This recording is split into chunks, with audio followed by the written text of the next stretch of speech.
Hi friends, welcome to Telugu share knowledge. ఈరోజు గుప్త సామ్రాజ్యంలో part 2 bits తెలుసుకుందాం.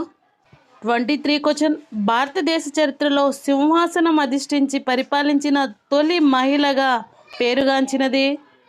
Answer B Prabhavati Gupta. శకులపై విజయం సాధించడంలో చంద్రగుప్తునికి వాకాటకులు సహకరించారు. ఫలితంగా వాకాటకుల కుమార్తె అయిన ప్రభావతి గుప్తను వాకాటవ రాజు రెండవ రుద్రసేనునికిచ్చి వివాహం చేశాడు. ఈ వివాహ సంబంధాలతో తన రాజ్యాన్ని విస్తరింపజేశాడు. అలాగే ప్రభావతి గుప్తా రెండవ రుద్రసేనుడు మరణించగా ఈమె సింహాసనాన్ని అధిష్ఠించడం జరిగింది. ఇలా భారతదేశ చరిత్రలో సింహాసనాన్ని అధిష్ఠించి పరిపాలించిన తొలి మహిళగా పేరుగాంచింది. నెక్స్ట్, సకారి బిరుదును కలిగిన గుప్తరాజు. ఆన్సర్ డి రెండవ చంద్రగుప్తుడు. శకులను ఓడించి ఉజ్జయినిని ఆక్రమించాడు. శకులను ఓడించినందుకు గాను సకారి అనే బిరుదు కలదు. రెండవ చంద్రగుప్తునికి గల ఇతర బిరుదులు ఇతనికి విక్రమాదిత్య అని, దేవశ్రీ అని, దేవరాజు అని బిరుదులు కూడా కలవు. ఆన్సర్ బి రెండవ చంద్రగుప్తుని ఆస్థానంలో ఉండేవారు. రెండవ చంద్రగుప్తుని ఆస్థానంలో నవరత్నములు 9 జెమ్స్ అని పిలువబడే 9 మంది సంస్కృత కవుల పేర్లు తెలుసుకుందాం. 1 బేతాళభట్టు, 2 అమరసింహుడు, 3 శంకు, 4 ధన్వంతరి, 5 వరరుచి, 6 వరహామిహిరుడు, 7 క్షపణికుడు, 8 కాళిదాసు, అలాగే 9 ఘటకర్పర. Next question. చైనా యాత్రికుడు పాహియాన్ ఎవరి ఆస్థానాన్ని సందర్శించాడు? ఆన్సర్ సి రెండవ చంద్రగుప్తుని ఆస్థానాన్ని సందర్శించాడు. పాహియాన్ పాటలీపుత్రంలో 3 సంవత్సరాల సంస్కృత భాషను అభ్యసించడం జరిగింది. నెక్స్ట్, రెండవ చంద్రగుప్త యుగాన్ని ఏమని పిలుస్తారు? Answer A B C. సాహిత్య యుగం, శిల్పకళల యుగం, విజ్ఞానాభివృద్ధుల స్వర్ణయుగం అని పిలిచేవారు. Next question. రామాయణం, మహాభారతం ఇతిహాసాలు ఎవరి కాలంలో రచించబడ్డాయి? ఆన్సర్ ఏ రెండవ చంద్రగుప్తుని కాలంలో. నెక్స్ట్, ఉజ్జయినిలో మహంకాళి దేవాలయంను కట్టించిన గుప్తరాజు? ఆన్సర్ డి రెండవ చంద్రగుప్తుడు. ఈ ఉజ్జయిని ఆలయాన్ని మధ్యయుగ కాలంలో బానిస సుల్తానైన ఇల్టుట్మిస్ ధ్వంసం చేశాడు. ఉజ్జయినిని ఖగోళ శాస్త్ర పరిశోధనలో గొప్ప విద్యా కేంద్రంగా తీర్చిదిద్దాడు. నెక్స్ట్, నాణాలపై సింహం బొమ్మను, లక్ష్మీదేవి అలాగే గుర్రం బొమ్మలను ముద్రించిన గుప్తరాజు? ఆన్సర్ ఏ రెండవ చంద్రగుప్తుడు. వెండి నాణాలను ముద్రించి ఒకవైపు గరుడ బొమ్మను, మరొక వైపు పరమ భాగవత మహారాజాదిరాజ అనే బిరుదులు వేయించాడు. అలాగే ఇక్కడ గుర్రపు బొమ్మ అనేది విజయయాత్రకు సూచించడానికి ముద్రించడం అనేది జరిగింది.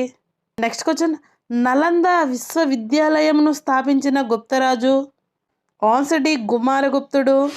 ఇతను క్రీస్తు శకం 415 నుండి 455 మధ్యకాలం గుప్త సామ్రాజ్యాన్ని పాలించాడు.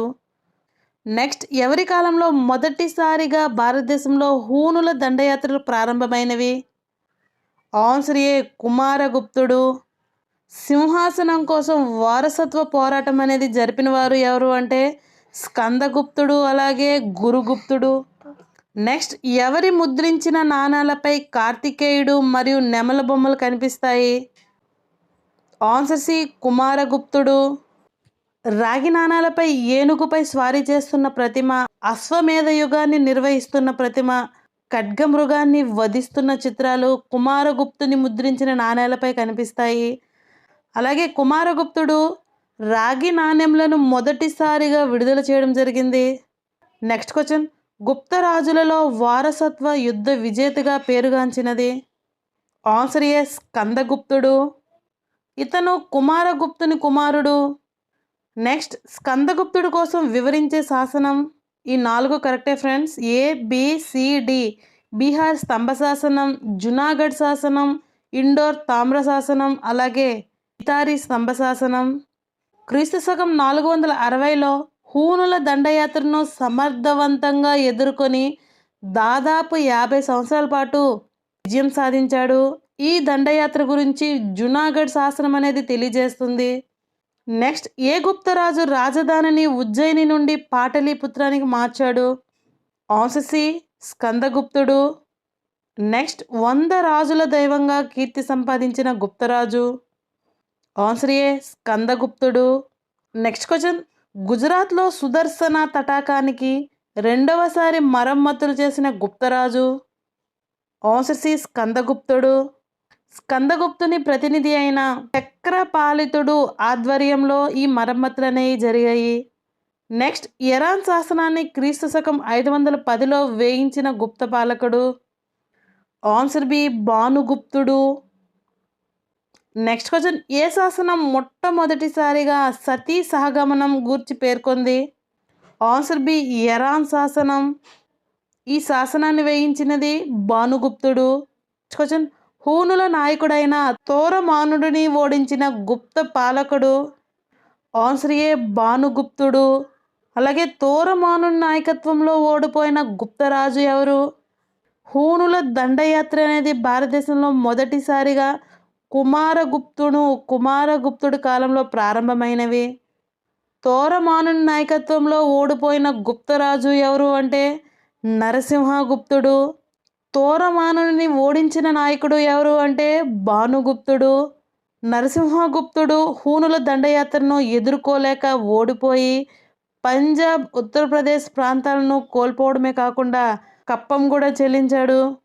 నెక్స్ట్ క్వశ్చన్, ఏ గుప్తరాజుతో గుప్త సామ్రాజ్యం అంతమైంది. ఆన్సర్ సి విష్ణుగుప్తునితో. గుప్తరాజులలో చివరివాడైన విష్ణుగుప్తునితో గుప్త శకమైనది అంతమైంది. నెక్స్ట్, గుప్త యుగంలో విత్తి అనగా. ఆన్సర్ బి గ్రామముల సముదాయం. నెక్స్ట్, గుప్త కాలం నాటి మిలిటరీ క్యాంపులను ఏమనేవారు. ఆన్సర్ ఏ స్కందవారాలు అనేవారు. నెక్స్ట్, పంచతంత్రం ఎవరి కాలంలో రాయబడింది. పంచతంత్రం అనేది గుప్తుల కాలంలో రాయబడింది. నెక్స్ట్, గుప్తుల కాలంలో ఒక బంగారు నాణెం ఎన్ని వెండి నాణేలకు సమానం. ఆన్సర్ డి 10 వెండి నాణెములకు సమానం. నెక్స్ట్, సంధి విగ్రహక అను మంత్రి ఏ విషయాలను పరిశీలించేవాడు. ఆన్సర్ బి ఇతన్ని విదేశాంగ మంత్రి అంటారు. ఇతను విదేశీ వ్యవహారాలు అలాగే యుద్ధానికి సంబంధించిన మంత్రిని సంధి విగ్రహక అని పిలిచేవారు. అలాగే మంత్రి మండలిలో ప్రథముడు మరియు ముఖ్యుడు అతను ఎవరు అంటే మహాప్రధానమాత్య. అలాగే ముఖ్యమైన పత్రాల రక్షకుడుకు మంత్రి ఎవరు అంటే అక్షపాతరాధికృత. సేనాపతి సర్వ సైన్యాధిపతిని మహాబలాధికృత అని పిలిచేవారు.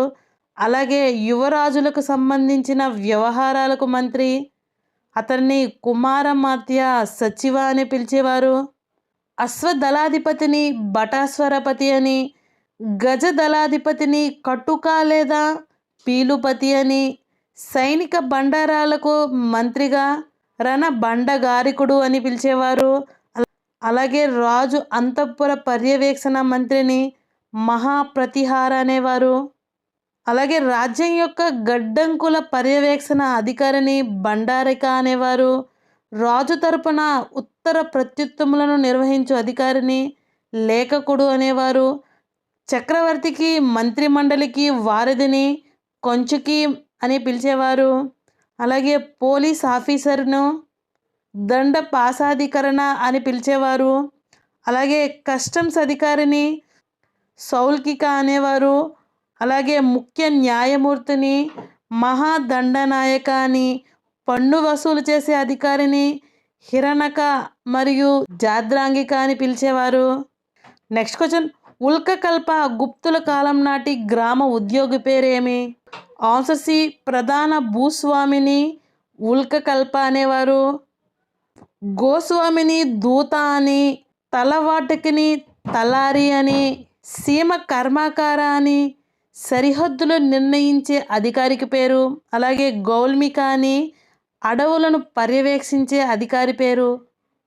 నెక్స్ట్ క్వశ్చన్, సాధారణ రక్షక భటులను ఏమని పిలిచేవారు. ఆన్సర్ ఏ చాతలు అని పిలిచేవారు. తనతో పాటు సంకెళ్ళు వేసి తీసుకువెళ్ళే రక్షక భటులను దండపాలికలు అని పిలిచేవారు.